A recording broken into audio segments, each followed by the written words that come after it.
Let me just share one or two thoughts with you as we wrap up. I mean, tonight's discussion, in a way, does remind me in some ways of the 80s, where this country was under tremendous pressure. We couldn't see our way forward, weren't sure what to do. But what is in our DNA? It's a kind of a resilience. And I'll tell you a story about being in Australia. You know the place we send our rejects, that big island. I'm only kidding. And I was there for a New Year party on the water under the beautiful harbour. And if you watch New Year, it always starts in Australia and they have big fireworks display. And it was a very Lani event on a boat and black tie and so on. And I heard a conversation behind me that went like this. This one guy said to the other, said, "So Bruce, how was your year?" And Bruce said, "No, it wasn't so good. I lost 2 of my partners."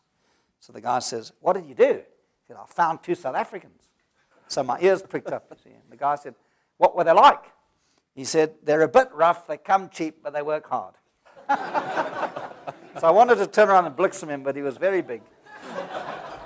But there is something in our history, with all its awkwardness and all of its difficulties, that is there's a character to us, that we are a resilient place. We're resilient people. We have resilient institutions. We came through those difficult decades, and we have achieved enormously, much more often than I think we give ourselves credit for. So the way I kind of feel about the conversation is all these problems, and there's so many of them, and they're right, they're all actually just cunningly disguised opportunities. And that what makes this place so interesting, I just came back from the museum from Europe over the weekend.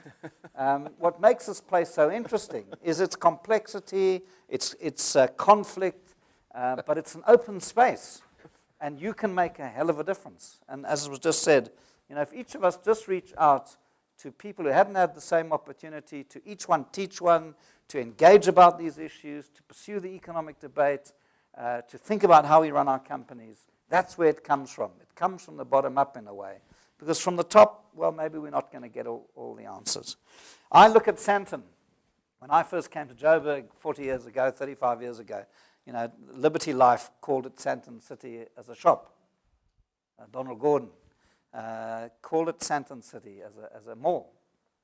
Today, it's the hub of the African economy. Let me give you the numbers. Gauteng is 3% of the landmass of South Africa. It is 35% of the GDP. Sorry, Cape Town. It is 60% of South Africa's exports come through Gauteng.